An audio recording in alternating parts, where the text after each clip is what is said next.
এই পৃথিবীর জমিনে আয়না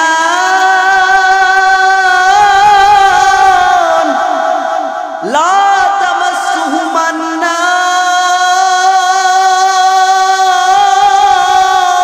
আল্লাহু আকবার। রে পৃথিবীর মানুষ শোনো,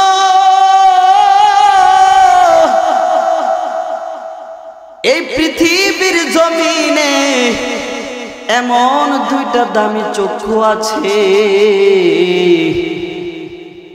যেই চক্ষুকে জাহান্নামের আগুন স্পর্শ করবে না।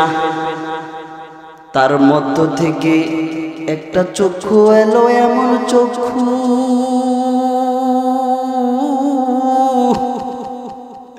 রে আখিরাতের কথা স্মরণ করে, জাহান্নামের কথা স্মরণ করে,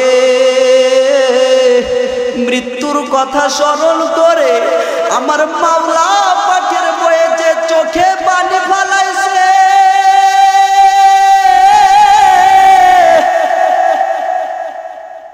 আইনুন বাকাত মিন খাশিয়াতিল্লাহ,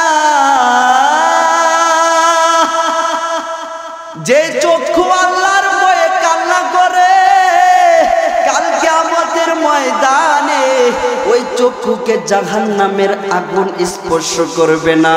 তার মানে আমি আপনি যদি মৃত্যুর কথা স্মরণ করে, আখিরাতের কথা স্মরণ করে, জাহান্নামের কথা স্মরণ করে আমার মাওলা পাকের ভয়ে যদি দুইটা চোখের পানি ফালাইতে পারি, আশা করা যায় নবীর হাদিস অনুযায়ী আমরা সকলে জান্নাতের মেহমান হয়ে যাইব।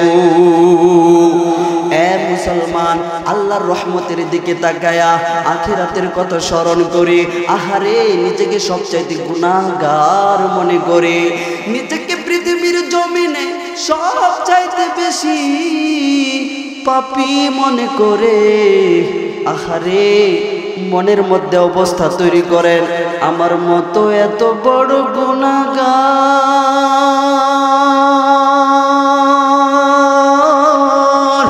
এই পৃথিবীর জমিনে নাই। আমার মাওলা পাকের একটু মহাব্বত নিয়ে একটা ডাক মারেন না আল্লাহ, জোরে ডাক দেন না আল্লাহ, একটু জিকির করেন না সুবহানাল্লাহ, সবাই সুবহানাল্লাহ। সবার কণ্ঠ থেকে আমার মাওলা পাকের জিকির হবে সুবহানাল্লাহ সুবহানাল্লাহ, সবাই।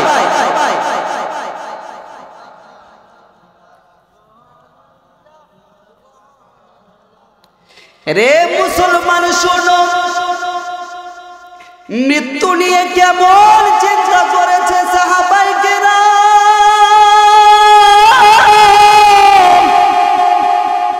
খলিফাতুল মুসলিমিন হযরত আবু বকর যখন তিনি নির্জনে চলে যাইতো, আবু বকর নিজের প্রতি ধিক্কার জানাইতো, নিজের প্রতি শত আফসোস কইরা গাছের পাতার দিকে তাকাইতো,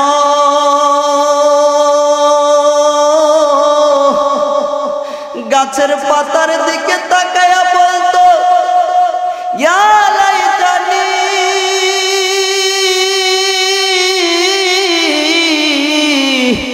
লাউ কুনতু ওয়ারাকাতু মিন হাযিহি শাজারা। যদি আবু বকর গাছের পাতার দিকে তাকায়া নিজের প্রতি আফসোস কইরা বলতো ইয়া লাইতানি, আহারে আবু বকর তোর জন্য শত আফসোস, তোর জন্য হতভাগা, তুই যদি মাটির তৈরি মানুষ না হইয়া ওই গাছের পাতা হইতি তাহলে তোর আবু বকর তোর আর আখিরাতের হিসাব দেওয়া লাগতো না। কারণ এই গাছের পাতাটা ঝরে পড়ে গিয়ে মরে গেলে তার এখানেই শেষ, কিন্তু তুই আবু বকর তুই তো মানুষ, তোর তো মরার পরে তোর তো হিসাব আছে। فالذين كفروا قطعت لهم ثياب من نار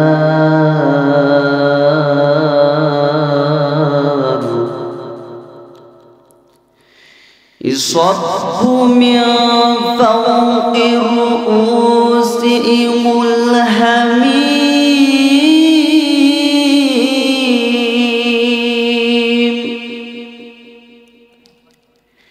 يصهر به ما في بطونهم والجلود ولهم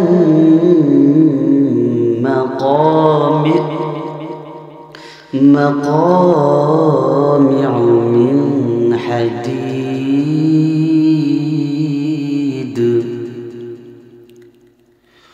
وقال حبيبنا وطبيبنا ونبينا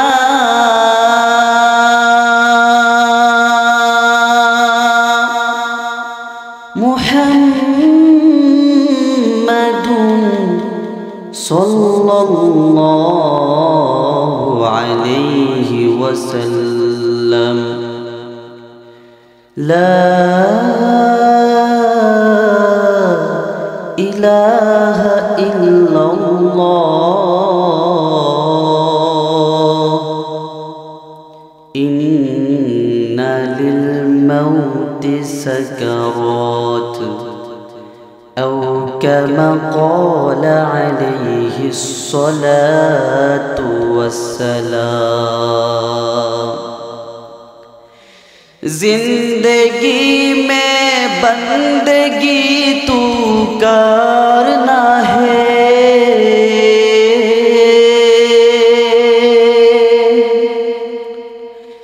जिंदगी में बंदगी तू करना है जिंदगी में बंदगी शर्मिंदा है जिंदगी में बंदगी शर्मिंदा है दुनिया में हो दुनिया का तलबगार नहीं हो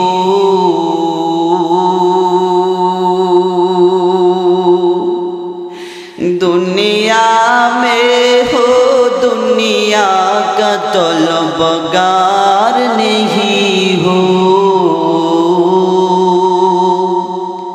बाजार से गुजार हो खरीददार नहीं हो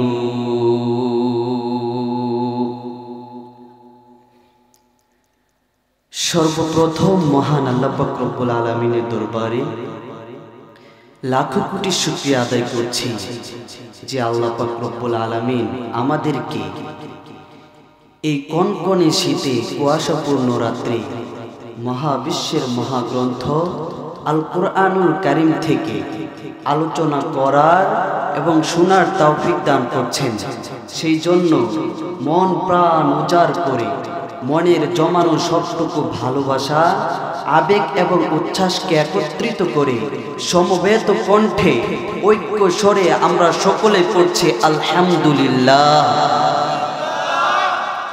কুয়াশাপূর্ণ রাত, কিন্তু এই কুয়াশাপূর্ণ রাত্রের আজকের এই কষ্টের সফলতা তখনই আসবে যখন আজকের এই মাহফিল থেকে একটা আলোচনা, একটা তাফসির আমার অনুযায়ী, তাফসির অনুযায়ী, একটা হাদিস অনুযায়ী, এমনকি একটা কথার অনুযায়ী যদি আমার জীবনটাকে সাজাতে পারি, তাহলে আজকের এই মাহফিলের সার্থকতা সেখানেই খুঁজে পাওয়া যাবে। চিল্লায় বলেন কথা ঠিক না?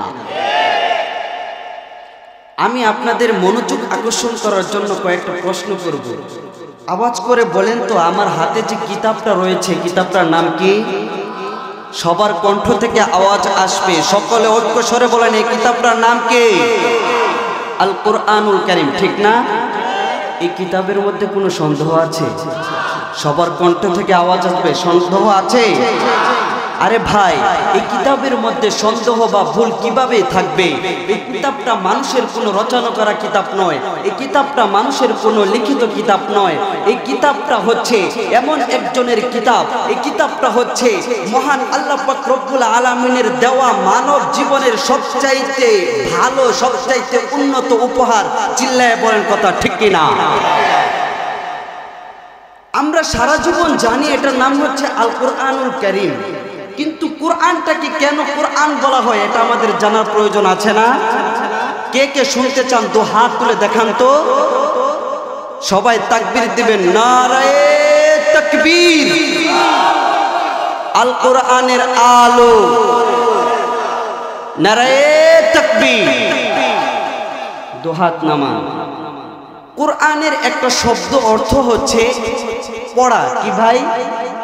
কোরআন শব্দটা আল কিরাআ শব্দ থেকে এসেছে, যার অর্থ হচ্ছে পড়া। তাহলে কোরআনকে কেন কোরআন বলা হয়?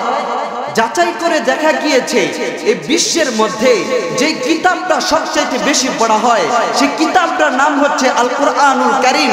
এই জন্য কোরআনকে কোরআন বলা হয়। আওয়াজ করে বলেন আল্লাহু আকবার। আবার কোরআনের আরেকটা অর্থ হচ্ছে আল জামউ। আরেকটা অর্থ হচ্ছে কোরআন শব্দটা কর্নুন শব্দ থেকে এসেছে, যেটার অর্থ হচ্ছে শিং বা মিলানো। তাহলে মাথার সাহায্যে যেহেতু শিংটা মিলে থাকে, এই জন্য এটাকে শিং বলা হয়। তার মানে আমরা বুঝলাম কোরআন শব্দটা কর্মন শব্দ থেকে এসেছে, যার অর্থ হচ্ছে মিলানো। আওয়াজ করে বলেন তো কি? কোরআনুল কারীমের প্রত্যেকটা কথা, তার আগে কি কথা বলা হয়েছে, প্রত্যেকটা আয়াত তারপরে কি কথা বলা হয়েছে, তার মানে কোরআনুল কারীমের প্রত্যেকটা আয়াতে তার আগের আয়াতে কি দাবি করা হয়েছে, কোরআনের প্রত্যেকটা কথা তার আগের কথার মধ্যে কি দাবি করা হয়েছে, পরের কথার মধ্যে এবং তারপরের কথার মধ্যে যেহেতু মিল খুঁজে পাওয়া যায়, তার মানে হচ্ছে এই কোরআনুল কারীমের মধ্যে যত কথা বলা হয়েছে, যত আয়াত রয়েছে, তার আগের আয়াত, তার আগের কথা, তার পরের কথার মধ্যে যেহেতু কোরআনুল কারীমের মধ্যে মিল রয়েছে, এই জন্য কোরআনকে কোরআন বলা হয়। আওয়াজ করে বলেন আল্লাহু আকবার। তার মানে কোরআন এমন একটা কিতাব, এখানে ফাউল কোনো কথা বলা হয় নাই।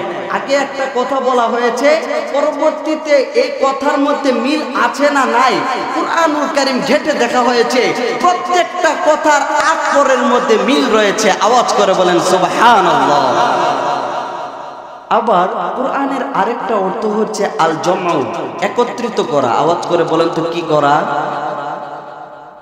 যাচাই করে দেখা গিয়েছে পৃথিবীর সেই ইসলামের শুরু লগ্ন থেকে, পৃথিবীর শুরু লগ্ন থেকে যত জ্ঞান বিজ্ঞান এসেছে, ভবিষ্যতে যত জ্ঞান বিজ্ঞান আসবে, প্রায় প্রত্যেকটা জ্ঞান বিজ্ঞানের কথা মহান আল্লাহ পাক রব্বুল আলামিন এই 30 পারা কোরআনুল কারীমের মধ্যে সে 1450 বছর আগেই একত্রিত করে দিয়েছেন। এই জন্যই কোরআনকে কোরআন বলা হয়। আওয়াজ করে বলেন আল্লাহু আকবার। সেই কোরআনুল কারীম থেকে ধাপে ধাপে সময়ে সময়ে তাফসীর করা হবে। আপনারা সকলে শেষ পর্যন্ত শোনার জন্য রাজি আছেন তো ইনশাআল্লাহ? এ ভাই রাজি আছেন তো ইনশাআল্লাহ? আমাকে আজকে আলোচ্য বিষয় দেওয়া হয়েছে মৃত্যু, কবর, জাহান্নাম এবং তওবা। পৃথিবীর জমিনে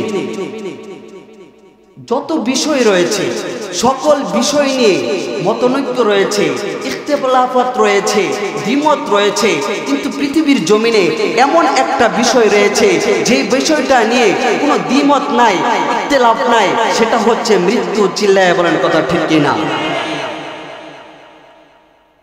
তার মানে একজন ইহুদিও স্বীকার করে যে অবশ্যই তার মৃত্যু রয়েছে, একজন কাফেরও স্বীকার করে অবশ্যই তার মৃত্যু রয়েছে, একজন তারকা পূজাও স্বীকার করে অবশ্যই তার মৃত্যু রয়েছে, একজন মৃত্যু পূজকও স্বীকার করে অবশ্যই তার মৃত্যু রয়েছে, একজন হিন্দুও স্বীকার করে অবশ্যই তার মৃত্যু রয়েছে, একজন বৌদ্ধও স্বীকার করে অবশ্যই তার মৃত্যু রয়েছে, একজন মাজুসি তথা যারা আগুনের পূজা করে সেও স্বীকার করে অবশ্যই তার পৃথিবীতে মৃত্যু রয়েছে। এক কথায় এই পৃথিবীর জমিনে যত মানুষ রয়েছে ধর্মমত নির্বিশেষে সবাই স্বীকার করে অবশ্যই তার মৃত্যু রয়েছে। তার মানে স্পষ্ট বিষয় এই পৃথিবীর জমিনে সবচাইতে নিশ্চিত বিষয় হচ্ছে মৃত্যু। কিন্তু আফসোসের বিষয়, শত হতভাগের বিষয়, পৃথিবীর সবচাইতে নিশ্চিত বিষয় নিয়ে আমরা সবচাইতে বেশি উদাসীন, আমরা সবচাইতে বেশি গাফেল, আমরা সবচাইতে বেশি অসতর্ক। চিল্লায় বলেন কথা ঠিক কিনা? আল্লাহ পাক রব্বুল আলামিন মহাবিশ্বের মহাগ্রন্থ আল কুরআনুল কারীমের মধ্যে বলেছেন, আল্লাযী খলাকাল মাউতা ওয়াল হায়াতা, যিনি সৃষ্টি করেছেন জীবনকে, যিনি সৃষ্টি করেছেন মরণকে। দেখেন আল্লাহ পাক রব্বুল আলামিন এই আয়াতের মধ্যে বলেছেন আল্লাযী খলাকাল মাউতা ওয়াল হায়াতা, যিনি সৃষ্টি করেছেন মৃত্যুকে, যিনি সৃষ্টি করেছেন জীবনকে। তা অথচ এখানে কুরআনুল কারীমের মধ্যে আগে বলা হয়েছে মৃত্যুর কথা, তারপরে বলা হয়েছে জীবনের কথা।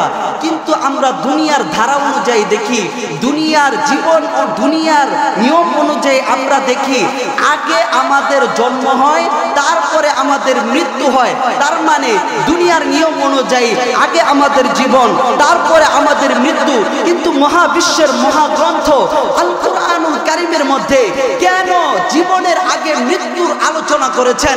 আমি অধম প্রায় তাফসীরের 25 থেকে 30টি কিতাব ঘেটে দেখেছি জীবনের আগে মৃত্যুর আলোচনা করে এই পৃথিবীর সকল মানুষকে সতর্ক করে দিচ্ছেন, ও দুনিয়ার মানুষ শুনে রেখো, ও দুনিয়ার মানুষ সাবধান, তুমি শুনে রেখো, এই দুনিয়ার মরিচিকার পিছনে ছুটতে গিয়ে, এই দুনিয়ার মায়ায় পড়ে গিয়ে, এই দুনিয়া করতে করতে তুমি ভুলে যেও না, সাবধান, তোমার কিন্তু মৃত্যু অবশ্যই রয়েছে। আওয়াজ করে বলেন আল্লাহু আকবার। এ মুসলমান বাবাজি,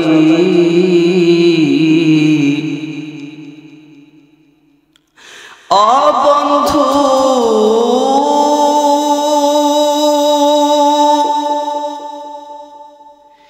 দিলটাকে নরম করে দিবেন, মনের মধ্যে এমন একটা ভাব আনবেন, অবস্থা তৈরি করবেন, আমার ডানে বামে উপরে নিচে কোনো দুনিয়ার চিন্তা নাই, আমার ডানে বামে শুধু আমার আখিরাত নিয়া চিন্তা,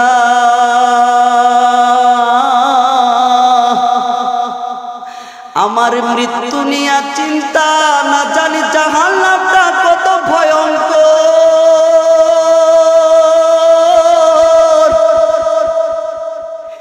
এ মুরব্বি বাবাজি,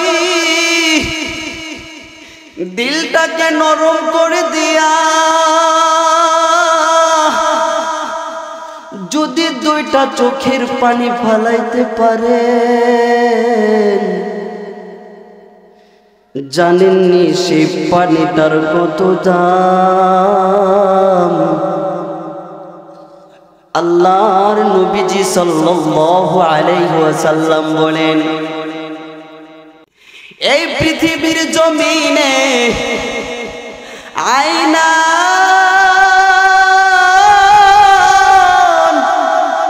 লা তামাসসুহু মান্নার।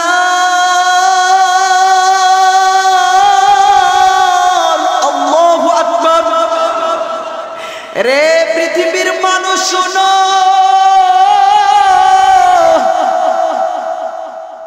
এই পৃথিবীর জমিনে এমন দুইটা দামি চক্ষু আছে, যেই চক্ষুকে জাহান্নামের আগুন স্পর্শ করবে না। তার মধ্য থেকে একটা চক্ষু এলো, এমন চক্ষু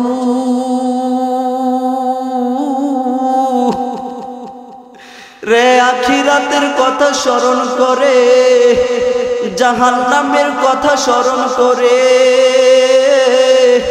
মৃত্যুর কথা স্মরণ করে আমার মাওলা পাকের বয়ে যে চোখে পানি ফেলাইছে,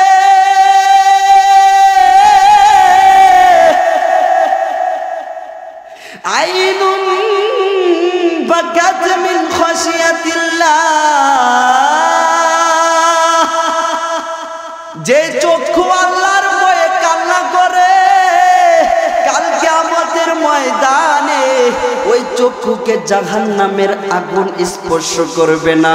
তার মানে আমি আপনি যদি মৃত্যুর কথা স্মরণ করে, আখিরাতের কথা স্মরণ করে, জাহান্নামের কথা স্মরণ করে আমার মাওলা পাকের ভয়ে যদি দুইটা চোখের পানি বানাইতে পারি, আশা করা যায় নবীর হাদিস অনুযায়ী আমরা সকলে জান্নাতের মেহমান হয়ে যাইব। এ মুসলমান, আল্লাহর রহমতের দিকে তাকায়া আখিরাতের কথা স্মরণ করে আহারে নিজেকে সবচাইতে গুনাহগার মনে করে, নিজেকে পৃথিবীর জমিনে সবচাইতে বেশি পাপী মনে করে, আহারে মনের মধ্যে অবস্থা তৈরি করেন আমার মতো এত বড় গুনাহগার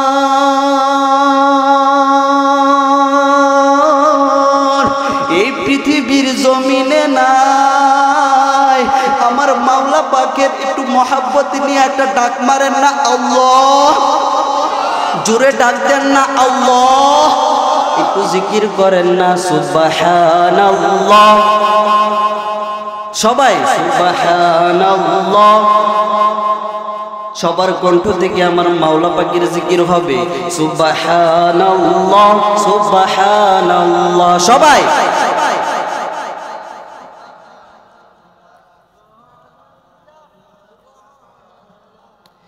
রে মুসলমান শোনো, মৃত্যু নিয়ে কেমন চিন্তা করেছে সাহাবায়ে কেরাম।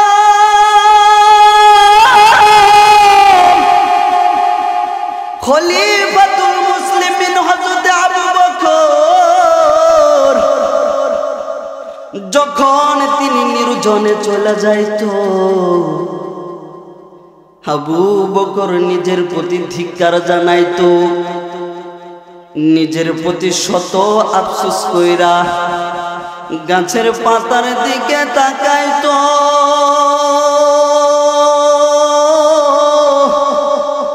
গাছের পাতার দিকে তাকায়া বলতো ইয়া লাইতানি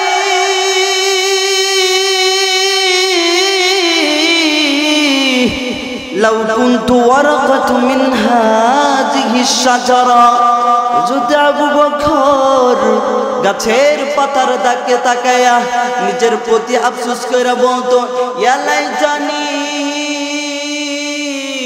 আহারে আবু বকর তোর জন্য শত আফসোস, তোর জন্য হতভাগা, তুই যদি মাটির তৈরি মানুষ না হইয়া ওই গাছের পাতা হইতি, তাহলে তোর আবু বকর তোর আর আখিরাতের হিসাব দেওয়া লাগতো না।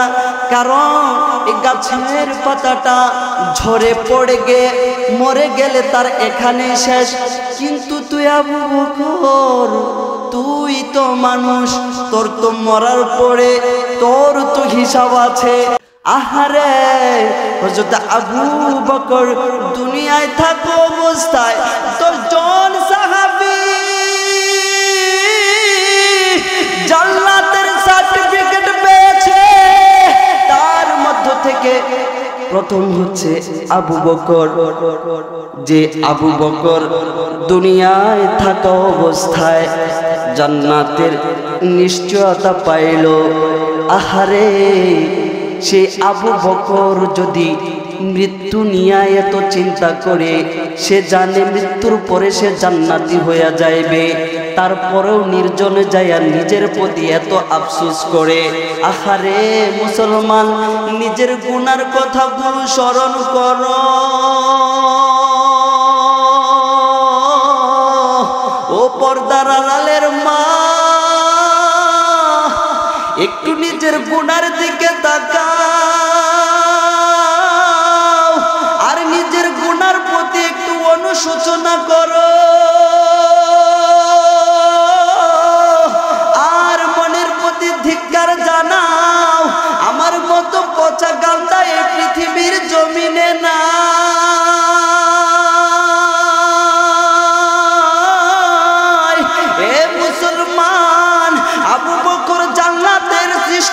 পাইয়া যদি সে এত বড় সাহাবী হইয়া যদি সে মৃত্যু নিয়ে এত চিন্তা করে আমাদের না জানি মৃত্যু নিয়ে কত চিন্তা করা দরকার আওয়াজ করে কথা বলেন ঠিক কিনা এ মুসলমান আওয়াজ করে কথা বলেন ঠিক কিনা এ আমার মাওলা পাকের রহমতের দিকে তাকায়া আহারে জাহান্নামের কথা স্মরণ করে নিজের মৃত্যুর কথা স্মরণ করে আমার মাওলা পাককে অন্তরের অন্তঃস্থল থেকে মহব্বত নিয়ে দরদ নিয়ে একটু আওয়াজ করে ডাক মানে বলেন না আল্লাহ আর জোরে বলেন না আল্লাহ এ মুসলমান শুনো খলিফাতুল মুসলিমিন হযরত ওমর ফারুক রাদিয়াল্লাহু তাআলা আনহু মৃত্যু নিয়ে কেমন চিন্তা করেছে খলিফাতুল মুসলিমিন এ মুসলমান পরিপূর্ণ ধ্যান আমার দিকে দিবেন এ মুসলমান অনেক দূর থেকে এসেছি দ্বীনের মহব্বতে নিয়ে আপনাদের সাথে আলোচনা করব আহারে এই আলোচনা শুনে কোনো ব্যক্তি বেনামাজি যদি নামাজি হইয়া যায় আহারে বেরোজাদার যদি রোজাদার হইয়া যায় আমার জীবনে আর কিছু লাগে না ও বন্ধু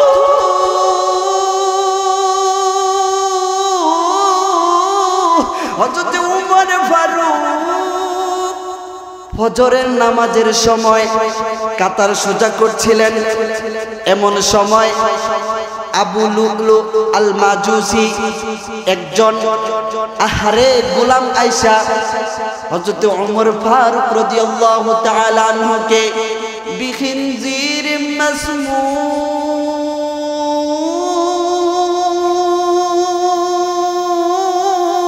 আওয়াজ করে বলেন আল্লাহু আকবার হযরত খলিফাতুল মুসলিমিন হযরত ওমর ফারুক রাদিয়াল্লাহু তাআলা আনহু ফজরের সময় কাতার সোজা করছিলেন মূর্তি পূজক মাজুসি আয়েশা হযরত ওমর ফারুক রাদিয়াল্লাহু তাআলা আনহুকে পেটের মধ্যে বিষাক্ত খিঞ্জির দিয়ে একটা ছুরি দিয়া এমন ভাবে আঘাত করেছে সাথে সাথে হযরত ওমর ফারুক রাদিয়াল্লাহু তাআলা আনহুর পেটটা কেটে গিয়ে সাথে সাথে বুড়িটা বের হয়ে গেছে ওমরে ফারুক যন্ত্রণা সহ্য না করতে পাইরা সাকাতা আলাল আরদি মাগশিয়া সাথে সাথে জমিনের মধ্যে পড়ে গিয়েছে সাহাবায়ে কেরাম উমরে ফারুক রাদিয়াল্লাহু তাআলা আনহুকে নিয়ে ধরা হেচড়া করছে আহারে কি করুণ অবস্থা হযরত ওমর ফারুক রাদিয়াল্লাহু তাআলা আনহুর ছেলে আব্দুল্লাহ হযরত ওমর ফারুক রাদিয়াল্লাহু তাআলা আনহুর মাথা মুবারকটা তার রান মুবারকের মধ্যে রাখছে খলিফাতুল মুসলিমিন হযরত ওমর ফারুক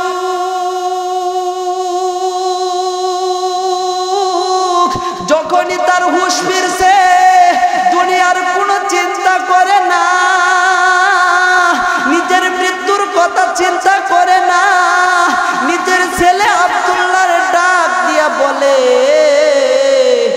আসসালা আসসালা রে সাহাবায়ে কেরাম ফজরের সময়ের অর্থ বাকি আছেনি আওয়াজ করে বলেন না আল্লাহু আকবার আরো জোরে বলেন না আল্লাহু আকবার আহারে উমরে ফারুক মৃত্যুর ঘন্টা বাজছে মৃত্যুর সাকারাত শুরু হয়ে গেছে সে জানে একটু পরেই মৃত্যুবরণ করবে তারপরেও মৃত্যু নিয়ে চিন্তা নাই হুঁশ ফেরার পর নামাজের কথা চিন্তা করে এবার উমরে ফারুক তার ছেলেকে ডাক দিয়া বলে আব্দুল্লাহ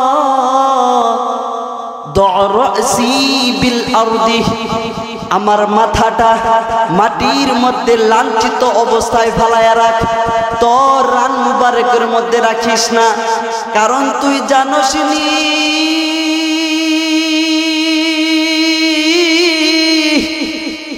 আমি এখন আমার মাওলা পাকের কাছে চলে যাব।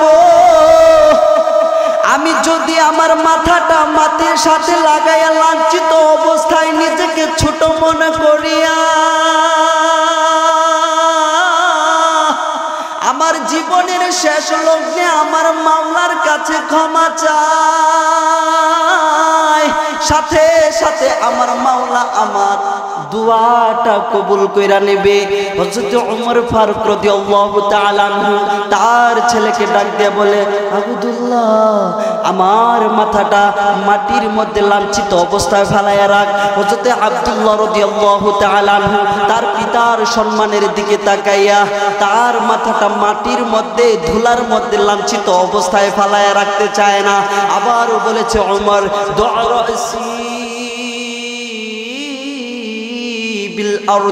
আমার মাথাটা মাটির মধ্যে লাঞ্ছিত অবস্থায় রাখ। আব্দুল্লাহ তার বাবার সম্মানের দিকে তাকায়া মাটির মধ্যে ফালাতে চায় না। আবার ডাক দিয়ে বলে, আব্দুল্লাহ ওয়াইনুল লিউম্মিক, তোর মাতা ধ্বংস হোক, তোর পিতা ধ্বংস হোক। আমি ওমর আদেশ করছি আমার মাথাটা মাটির মধ্যে ধুলার মধ্যে লাঞ্ছিত অবস্থায় ফালাইয়া রাখ। আওয়াজ করে বলেন আল্লাহু আকবার। এ মুসলমান খলিফাতুল মুসলিমিন অর্ধ জাহানের বাদশা হযরত ওমর,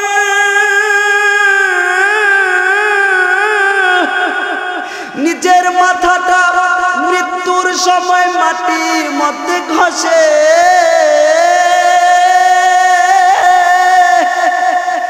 আর নিজের প্রতি ধিক্কার জানায়,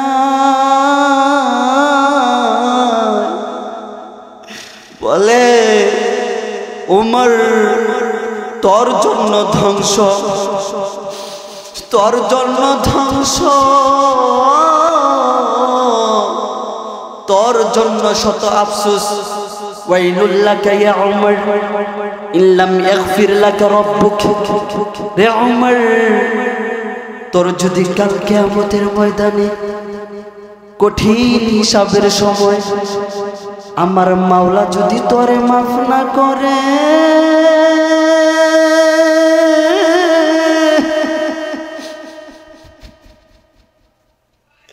বিচারের কঠিন মুহূর্তে ওমর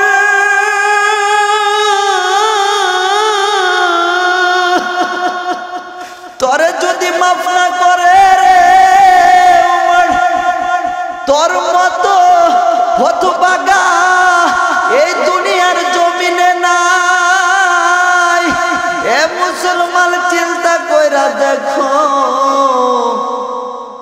উমরে ফারুক 10 জন সাহাবী দুনিয়ায় থাকা অবস্থায় জান্নাতের সার্টিফিকেট পেয়েছে। তার মধ্য থেকে দ্বিতীয় নাম্বার হচ্ছে হযরত ওমরে ফারুক। জান্নাতের নিশ্চয়তা পাইয়া, আহারে জান্নাতের সার্টিফিকেট পাইয়া, আহারে মৃত্যু নিয়ে এত চিন্তা করে, আখিরাত নিয়ে এত চিন্তা করে, জাহান্নাম নিয়ে এত চিন্তা করে। এবার ভাইবা দেখো, আমার আপনার মৃত্যু নিয়া, জাহান্নাম নিয়া, আখিরাত নিয়া কত চিন্তা করা দরকার। একটু মাওলা পাকের মহাব্বতে নিয়া জাহান্নামের কথা স্মরণ করে, আমার মাওলা পাকের কথা স্মরণ করে, আমার মাওলা পাকের একটু স্মরণ নিয়া আওয়াজ করে বলেন না আল্লাহু আকবার। আওয়াজ করে বলেন না আল্লাহু আকবার। এ বাবাজি, হযরত উসমান গনি যখন কবরের পাশে যাইতো, তিনি কবরের পাশে যাইয়া এত পরিমাণে কান্না করতো, ইযা ওয়াকাফা আলা কবরিন হাত্তা ইয়াবুল্লা লিহিয়াতাহু। হযরত উসমান গনি রাদিয়াল্লাহু তাআলা আনহু যখন কবরের পাশে যাইতো এত পরিমাণে কান্না করতো, তার চোখ বেবে, গাল বেবে, দাড়িগুলো বেজে চুপচুপে হয়ে যাইতো।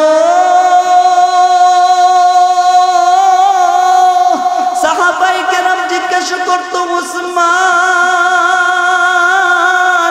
আপনার অর্থের অভাব নাই, সম্মানের অভাব নাই, যশ খ্যাতির অভাব নাই, কিন্তু যখন আপনি কবরের পাশে আসেন তো উসমান গনি রাদিয়াল্লাহু তাআলা আনহু নিজেকে বলে, সাহাবায়ে কেরামকে ডাক দিয়ে বলে, রে সাহাবায়ে কেরাম, জানো আমি কেন কবরের পাশে আসলে শিশুর মতো কান্না করি?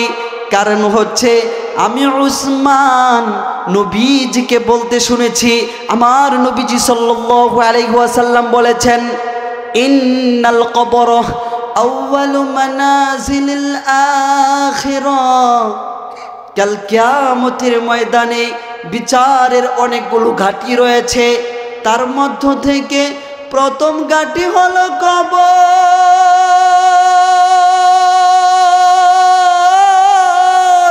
আমি উসমান কেন কান্না করি জানো? আল্লাহর নবীজি সাল্লাল্লাহু আলাইহি ওয়াসাল্লাম বলেছেন, প্রথম ঘাঁটি হচ্ছে কবর।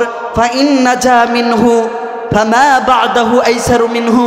কোন ব্যক্তি যদি কবর প্রথম ঘাঁটি, এখান থেকে যদি কেউ মুক্তি পাওয়া যায়, তার পরবর্তী যত বিচারের ঘাঁটি রয়েছে প্রত্যেকটা ঘাঁটি ওই ব্যক্তির জন্য সহজ হয়ে যায়।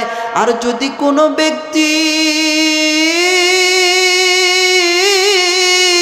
নেশা করার কারণে, মাদক দ্রব্য সেবন করার কারণে, চুরি করার কারণে, ডাকাতি করার কারণে, দুর্নীতি করার কারণে, টেন্ডারবাজি করার কারণে, আহারে ধর্ষণ করার কারণে আমার মাওলা পাকের কাছে কবরের মধ্যে ধরা খায়া যায়, পরবর্তী যত ঘাঁটি রয়েছে সকল ঘাঁটি তার জন্য কঠিন থেকে কঠিন হয়ে যায়। এই জন্য আমি উসমান কোনো ধন সম্পদের জন্য কান্না করি না। আমি উসমান কবরের পাশে আইলেই, এই জন্য আমি কবরের পাশে দাঁড়ায়া আমি শিশুর মতো কান্না করি। আওয়াজ করে বলেন না আল্লাহু আকবার। এরে আওয়াজ করে বলেন না আল্লাহু আকবার। আমার মাওলা পাকের একটু জিকির করেন না আল্লাহু আল্লাহ।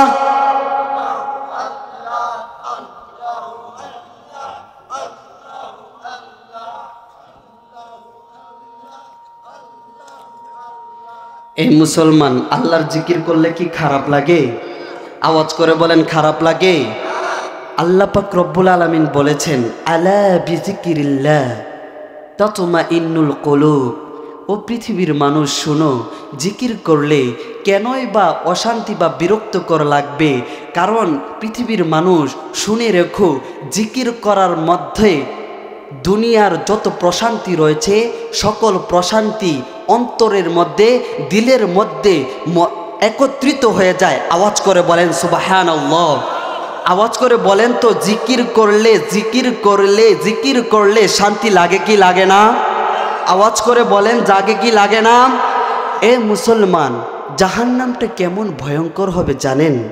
স্বল্প সময়ে বলে দিচ্ছি, জাহান্নামের মধ্যে সর্বনিম্ন যে শাস্তিটা হবে, সহজতর যে শাস্তিটা হবে, বুখারী শরীফের বর্ণনা, নুমান বিন বশির রাদিয়াল্লাহু তাআলা আনহুর রিওয়ায়াত, নবীজি সাল্লাল্লাহু আলাইহি ওয়াসাল্লাম বলেছেন, ইন্না আহওয়ানা আহলিন নার আযাবান ইয়াউমাল কিয়ামাহ। কাল কিয়ামতের ময়দানে জাহান্নামীদের জন্য সবচাইতে সহজতর যে শাস্তিটা হবে, পৃথিবীর গুনাহগার শোনো, নিজের গুনার কথা স্মরণ করে নিজেকে জাহান্নামী মনে করে একটু ভাবো, একটু বুঝো, জাহান্নামের মধ্যে কেমন ভয়ঙ্কর শাস্তি হবে রে। জাহান্নামের মধ্যে সহজতর নিম্নমানের যে শাস্তিটা হবে, আল্লাহর নবীজি সাল্লাল্লাহু আলাইহি ওয়াসাল্লাম বলেন, লা রাজুলুন তু'দাউ ফি আখমাসি কদমাইহি জামরাতুন কাল কিয়ামতের ময়দানে জাহান্নামের মধ্যে জাহান্নামের সর্বনিম্ন শাস্তি হবে তার দুই পায়ের নিচে জাহান্নামের আগুনের টুকরা রেখে দেওয়া হবে। জাহান্নামের টুকরা ওই জাহান্নামের পায়ের নিচে রাখার কারণে এমন ভয়ঙ্কর অবস্থা হবে রে মুসলমান, তার পা গুলো ঝলসে যাবে, তার শরীরগুলো ঝলসে যাবে, জ্বলতে জ্বলতে জ্বলতে মাথার মগজগুলো মাথা ফেটে গিয়ে আহারে মাথার মগজগুলো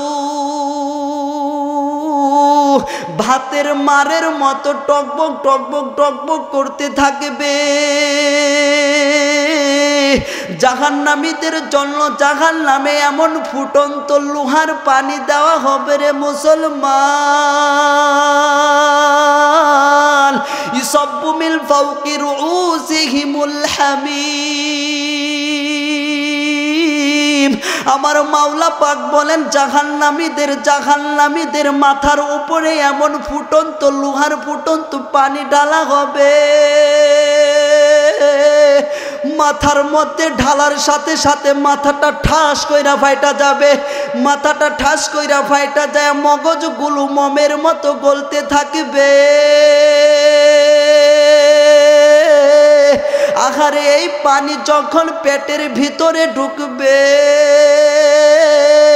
কুত্তিআত মা ফি বুতুনিহিম, পেটের ভিতরে নারী বুড়ি যা আছে সব নারী বুড়িগুলো পানির ফুটন্ত গরমের পানির ফুটন্ত কারণে সাথে সাথে সাথে সাথে সাথে সাথে পুজ হয়ে যাবে, চামড়াগুলো ঝলসে যাবে রে মুসলমান।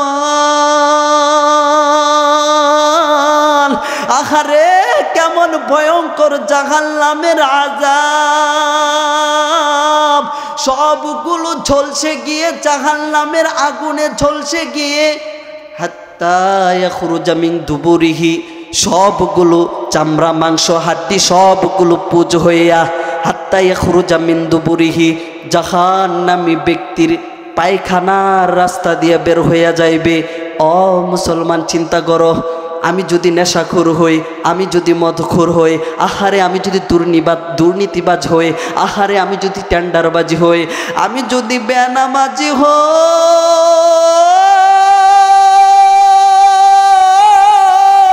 ওই জাহান্নামের আগুন আমি কিভাবে সহ্য করব?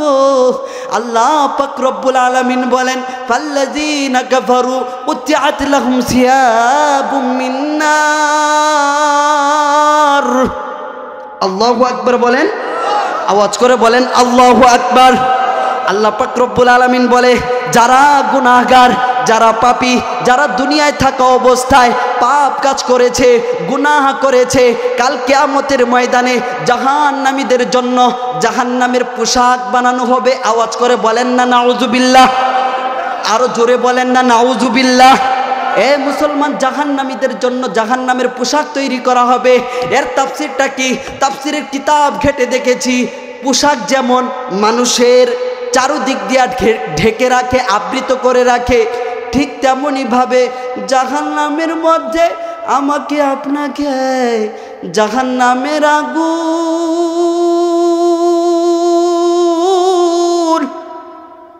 পোশাকের ন্যায় চারিদিক থেকে এমনভাবে বেষ্টনী দিবে, এমনভাবে আবৃত করবে, আমি আপনি গুনাহগার হওয়ার কারণে, পাপী হওয়ার কারণে ওই জাহান্নামের আগুনের মাঝখানে দাউ দাউ দাউ দাউ করে জ্বলতে হবে। আওয়াজ করে বলেন না নাউজুবিল্লাহ, আর জোরে বলেন না নাউজুবিল্লাহ, আরে আওয়াজ করে বলেন না নাউজুবিল্লাহ। এ মুসলমান, একটু আল্লাহর রহমত নিয়ে, আল্লাহর ভালোবাসা নিয়ে, দরদ নিয়ে একটু ডাক দিয়ে বলেন না আল্লাহ, আর জোরে বলেন না আল্লাহ। এ মুসলমান, একটু চিন্তা কইরা দেখো, আমার মালিক কত দয়াবান।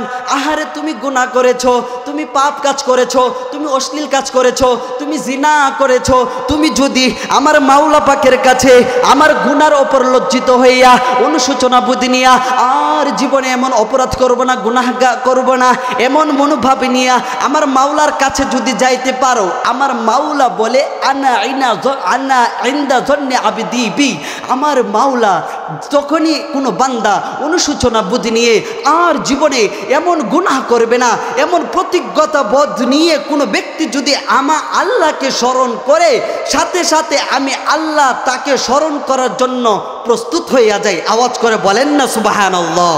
আমার আল্লাহ নবীজি সাল্লাল্লাহু আলাইহি ওয়াসাল্লাম বলেছেন, আমার আল্লাহ এত দয়াবান, আমার আল্লাহ এত দয়াবান। আল্লাহর নবীজি সাল্লাল্লাহু আলাইহি ওয়াসাল্লাম বলেন, কোনো বান্দা যদি মান তাকাররাবা ইলাইয়া শিবরন, কোনো বান্দা যদি অনুশোচনা বুদ্ধি নিয়ে আর জীবনে গুনাহ করবে না এমন মনোভাব নিয়ে আমার মাওলা পাকের দিকে এক বিঘত পরিমাণ দৌড়ায়, এক বিঘত পরিমাণ অগ্রসর হয়, আল্লাহ পাক রব্বুল আলামিন বলেন তাকাররাবতু ইলাইহি, আমি ওই বান্দাকে ক্ষমা করে দেওয়ার জন্য, মাফ করে দেওয়ার জন্য এক হাত পরিমাণ দ্রুত গতিতে ওই গুনাহগার বান্দার কাছাকাছি চলে যায়। আওয়াজ করে বলেন সুবহানাল্লাহ। কোনো বান্দা যদি অনুশোচনা বিধি নিয়া আর জীবনে গুনাহ করবে না এমন মনোভাব নিয়া আমার মাওলার দিকে মান তাকাররাবা ইলাইয়া জিরাআন মান তাকাররাবা ইলাইয়া বান, কোনো বান্দা যদি আমার মাওলা পাকের দিকে এক হাত পরিমাণ অগ্রসর হয়, আমি আল্লাহ পাক রব্বুল আলামিন তাকে ক্ষমা করে দেওয়ার জন্য দুই হাত পরিমাণ অগ্রসর হইয়া যায়। আওয়াজ করে বলেন সুবহানাল্লাহ। আল্লাহ পাক রব্বুল আলামিন বলেন মান আকবালা ইলাইয়া ইয়ামশি, কোনো বান্দা যদি সে গুনাহ করেছে, নেশা করেছে, অশ্লীল কাজ করেছে, জিনা করেছে, রাত্রের অন্ধকারে আমার মাওলা পাকের নাফরমানিতে লিপ্ত হয়েছে, এই মনোভাব নিয়া যদি কোনো ব্যক্তি আমি আল্লাহর কাছে ক্ষমা চাওয়ার জন্য হেঁটে হেঁটে হেঁটে হেঁটে অগ্রসর হয়, আমি আল্লাহ পাক রব্বুল আলামিন আকবালতু ইলাইহি উহার উইলি, ওই বান্দাকে ক্ষমা করে দেওয়ার জন্য তার চাইতে দ্বিগুণ শক্তি নিয়া দৌড়াইয়া দৌড়াইয়া ওই বান্দাকে ক্ষমা করার জন্য আমি দৌড়াইয়া দৌড়াইয়া ওই বান্দার কাছে চলে যাই। আওয়াজ করে বলেন সুবহানাল্লাহ। তার মানে সহজ কথা, আপনি যদি গুনাহ করেছেন, নবীজি সাল্লাল্লাহু আলাইহি ওয়াসাল্লাম বলেছেন কুল্লু বানি আদম খাত্তাউন, প্রত্যেক পৃথিবীর জমিনে যত মানুষ রয়েছে তার ভুল থাকবে, গুনাহ থাকবে, এটাই স্বাভাবিক। কিন্তু এই গুনাহগার বান্দাগুলোর মধ্য থেকে সর্বোত্তম বান্দা হচ্ছে যারা তারা গুনাহ করে আবার লজ্জিত হয়ে আমার মাওলার কাছে ক্ষমা চায়, এরাই হচ্ছে এই পৃথিবীর জমিনে সবচাইতে ভালো মানুষ। আওয়াজ করে বলেন সুবহানাল্লাহ। আরো জোরে বলেন না সুবহানাল্লাহ। তার মানে হাদিস দ্বারা স্পষ্ট কথা, আমি যদি গুনার ওপর লজ্জিত হয়ে আমার মাওলার কাছে যত দ্রুত গতিতে যাইবেন আমার মাওলা তোমাকে ক্ষমা করার জন্য আরো দ্বিগুণ শক্তি নিয়ে প্রস্তুত হয়ে যান। আওয়াজ করে বলেন সুবহানাল্লাহ। সময় যেহেতু কম, সংক্ষিপ্ত সময়ের মধ্যে হাদিসের আলোকে, আয়াতের আলোকে যতটুকু আলোচনা শুনলাম এবং বুঝলাম তার